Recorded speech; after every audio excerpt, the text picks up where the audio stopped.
Hi అండి, అందరూ ఎలా ఉన్నారు? ఈరోజు వీడియోలో మేము శ్రీరంగం నుంచి గంగైకొండ చోళాపురంలో ఉన్న బృహదీశ్వర టెంపుల్ని అయితే విజిట్ చేశాము. అక్కడి నుంచి ఇప్పుడు చిదంబరం బయలుదేరామండి. ఇక్కడి నుంచి చిదంబరం 30 కిలోమీటర్స్ అండి. ఎంత లేదన్నా ఒక హాఫ్ అన్ అవర్లో మేమైతే రూమ్కి వెళ్ళిపోతాము. అక్కడ రూమ్ బుక్ చేసుకున్నాము. అది ఎలా ఉంటుంది ఏందని ఈ వీడియోలో చూపిస్తాను. చిన్న జర్నీ అంతే. ఇక్కడ రూమ్ అయితే 1900 అండి. లాస్ట్ సారి కూడా ఇదే మిస్టేక్ జరిగింది. నాకు 1000 అని వచ్చేసింది. అది కూడా 19 నాకు చాలా తక్కువ పడింది అనమాట. మాకు బిలో 2000 లోపలే తీసుకున్నాం మేము. అది కూడా 19 అంటే శ్రీరంగంలో తీసుకుంది కూడా 1900 ప్లస్ అనమాట. ఇది కూడా అంతే 1900లో ఈ రూమ్ అయితే తీసుకున్నాము. ఆన్లైన్లో బుక్ చేసుకున్నామండి మేము. నియర్ బై అంటే టెంపుల్కి నియర్గా వాకబుల్ డిస్టెన్స్లో ఉండేలాగా ఏమున్నాయి, అలాగే మాకు కార్ పార్కింగ్ ప్రాబ్లం ఇది చాలా ఇంపార్టెంట్ అండి. కార్ పార్కింగ్ ఉన్నది మాత్రమే, అంటే బై కార్లో వెళ్ళే వాళ్ళ కోసం ఇది చాలా ఇంపార్టెంట్. ఎందుకంటే ఎక్కడంటే అక్కడ పెట్టేస్తే చాలా ప్రాబ్లం అవుతుంది. ఇక్కడ ఇలాంటి బయట వచ్చినప్పుడు మనం ఎక్కడంటే అక్కడ పెట్టలేము, లాక్ చేసుకొని వాళ్ళు తీసుకెళ్ళిపోతారు కార్లు. సో కార్ పార్కింగ్ ఉన్నవి తీసుకుంటే మంచిదన్నమాట.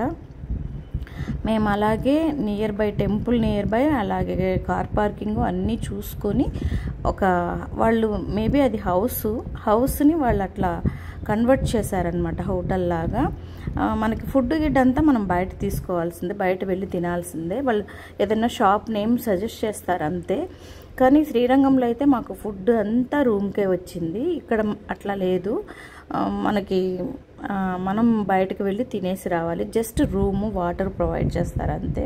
కానీ రూమ్ అయితే చాలా బాగుంది. మీరు రూమ్ని అయితే నేను చూపిస్తాను, చూడండి ఎట్లా ఉంది, ఎంత విశాలంగా ఉంది ఏంటి అనేసి. ఆ బెడ్స్ ఏమేమి ఇచ్చారు, అది వర్త్ అవుతుందా లేదా, అంటే మనం ఇచ్చిన డబ్బులకి పర్లేదంటారా లేదా, అట్లా మీరు కూడా చూసి సజెస్ట్ చేయండి.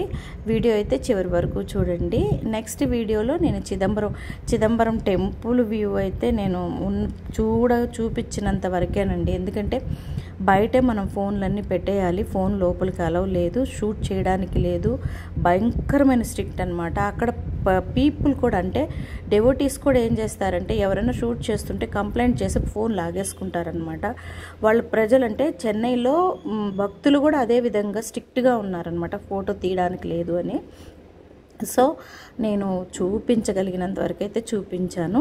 ఇప్పుడైతే మనం రూమ్ అంతా క్లియర్గా చూద్దాము. చూసి నేను చెప్తాను ఎట్లా ఏంది అనేది అంతా వివరంగా చూడండి. ఇక్కడ నుంచి ఇక్కడ సందులోకి ఇట్లా తీసుకోవాలన్నమాట. ఇవన్నీ హౌసెస్సేనండి. చూడండి, ఇది ఇక్కడ వాళ్ళ ఇంటి ముందే పెట్టుకోవాలి. దాదాపు ఒక 5-6 ఉన్నాయి రూమ్స్, అదే ముందున్నదన్నమాట. 5-6 రూమ్సే ఇచ్చున్నారు, అన్నీ ఫుల్ అయి ఉన్నాయి. అయితే ఇదిగోండి రూము, ఇది ఫస్ట్ ఫ్లోరు. లోపలికి వస్తే ఇది మెయిన్ డోర్ అనమాట. ఇక్కడి నుంచి ఫస్ట్ ఫ్లోర్లో 3 ఉన్నాయి, సెకండ్ ఫ్లోర్లో 3 ఉన్నాయి, అట్లా అనమాట. గ్రౌండ్ ఫ్లోర్ ఒకటి ఇచ్చినట్టున్నారు. మొత్తం 7-8 ఉన్నాయి.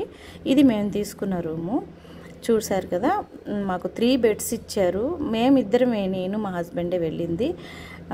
మాకు బాగా ఫ్రీగా రూమ్ అంతా ఫ్రీగా ఉంది. ఒక టీవీ ఉంది, 3 బెడ్స్ ఇచ్చారు, ఏసీ ఉంది.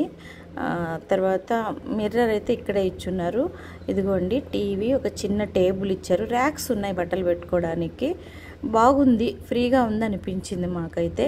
వాష్రూమ్ అయితే చాలా పెద్దది ఇచ్చేసారండి, పొడుగ్గా ఉంది. చూసారా, ఇక్కడి నుంచి అక్కడ దాకా ఎక్కడికో ఉందన్నమాట. చాలా బాగా ఫ్రీగా ఉంది, అన్నీ ఇచ్చిన్నారు వాష్రూమ్లో. చాలా బాగా నచ్చింది. వీడియో అయితే చివరి వరకు చూడండి. మీరు అంటే ఆన్లైన్లో మనం వెతుక్కోవాల్సిందే రూమ్స్ బుక్ చేసుకోవాలంటే. సో వీడియో అయితే చివరి వరకు చూడండి. థ్యాంక్ యూ సో మచ్ అండి చివరి వరకు చూసినందుకు.